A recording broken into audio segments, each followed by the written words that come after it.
I think we can all agree that the gospel is desperately needed everywhere.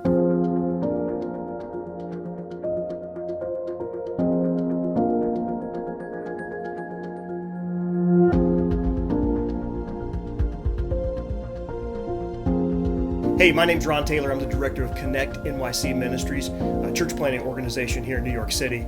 And whether you're from a rural area or an urban setting like ours, we're always thankful for people who are sharing the gospel of Jesus Christ in their communities. And I think all of us would agree that the gospel is desperately needed everywhere right now, but particularly in some of our urban areas in America.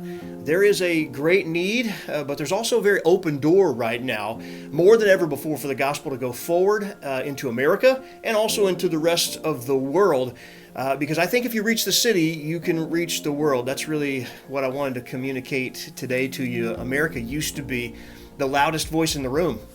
We used to be the ones who sent everybody to foreign fields, and now I'm finding that most foreign missionaries are coming to urban areas here.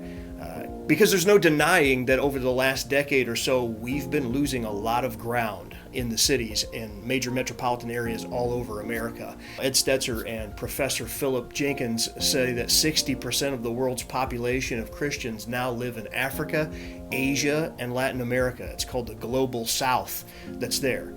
And I believe for years, Satan has stumbled upon a strategy or tapped into something that as movements, as organizations, and as churches that we haven't tapped into, which is finding the opportunity to reach people in cities and having everything trickle down from that. Because like I said, if either it's a positive or negative, you reach the city and you reach the world. Now, I understand that there's a symbiotic relationship that happens between rural churches in rural America and urban churches in urban settings.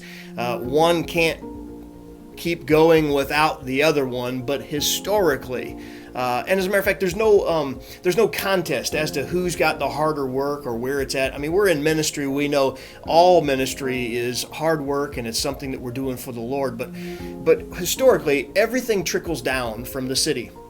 I mean, the children of Israel, when they took over the promised land, they went into the cities and took things over. Jesus, Peter, Paul, if you look at the book of Acts, they all went into the cities to tell people about Jesus Christ. And even up until this recent pandemic, I've noticed things trickling down from the city. I had guys who were in rural areas call me from different places across the United States in March, and they were asking me, is this pandemic thing for real?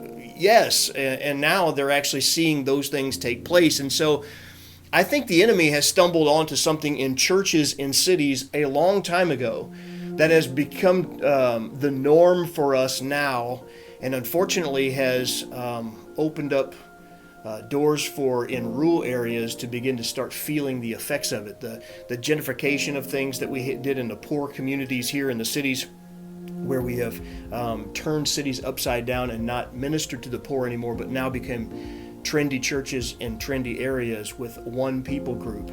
That just added a log, by the way, to the racial tension that happens not only in the city, but now all over the United States.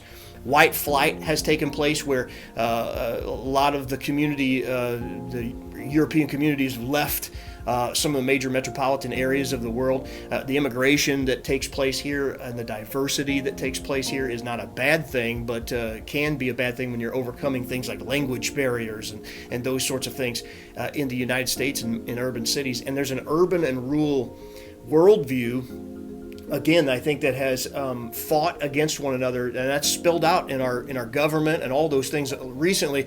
And I believe those are the things that Satan has attacked the church with, and made it very tough to minister to people in the cities. But it's translated into something spiritual that's happened in our urban areas that produces secularism. It produces a post-Christian thought where we're completely detached from all of who Jesus is and what the church is. I've had many conversations with people, and once they find out I'm a Christian, not even necessarily a pastor, but when they find out I'm a Christian, I literally had a man say to me, I thought you were an intelligent guy. I mean, we were talking.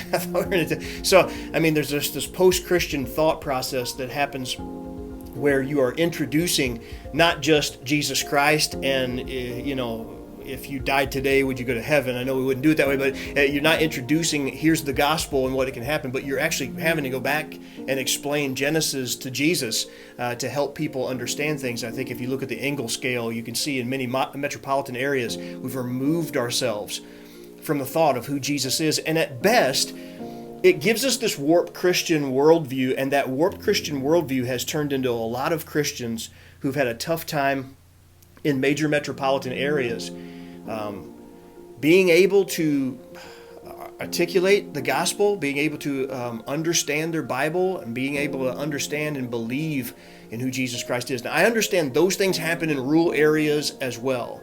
But when you start to mix in all the diversity and all the things that are there in the city, I believe as churches right now, we sit at a crossroad, that we have an awesome opportunity because of the political climate that has taken place, because of the racial tension that's taken place, because of the pandemic that's global, that people are looking for answers, and then they're not finding them in the places that they have normally tapped into to find those answers. And the importance now of a global strategic plan to reach major metropolitan areas is imperative for the gospel to go forward everywhere, not just in urban areas, but everywhere, because when you reach the city, you can reach the world. This is Diana Cantillo.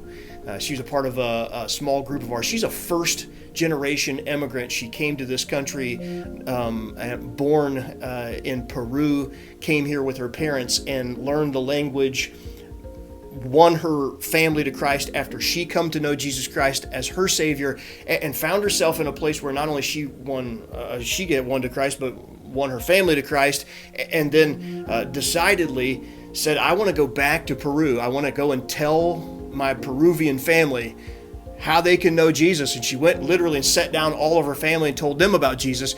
But it transferred so much into her life that this is Samuel Cantillo, her son. He is now a missionary in the Middle East and is telling people about Jesus right as we speak in the Middle East. Now, with that said, that can happen in a rural area, yes.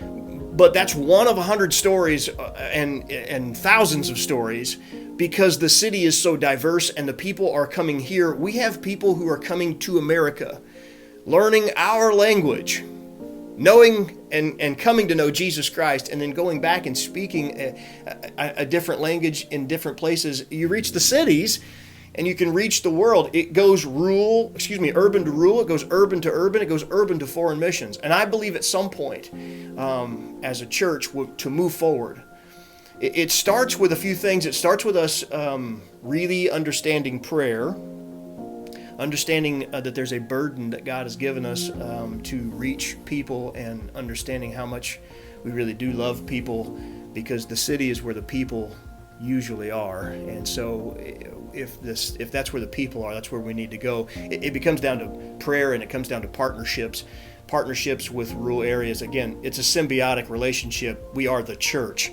And so just because you're in a rural area and God's called you there doesn't mean that it's more important to be in New York City, or important to be in Chicago, or important to be in LA. But it is where most of the people are. And so we need to partner with those people who are in rural areas, not just with prayer, but with finances and different things, so that we might be able to move forward the gospel. And then the last thought of that is just a pathway. I believe there needs to be a strategic plan that we put together. Listen, the devil hasn't come up short with a strategic plan to make a ruin of cities so that he can infiltrate things in the world. We as Christians need to get our hearts in tune with what God would have us do strategically in cities. And I'm thankful for questions like this. It's important now to be in New York, all over the world, in cities, because the gospel is so vital. And if you reach the city, you reach the world.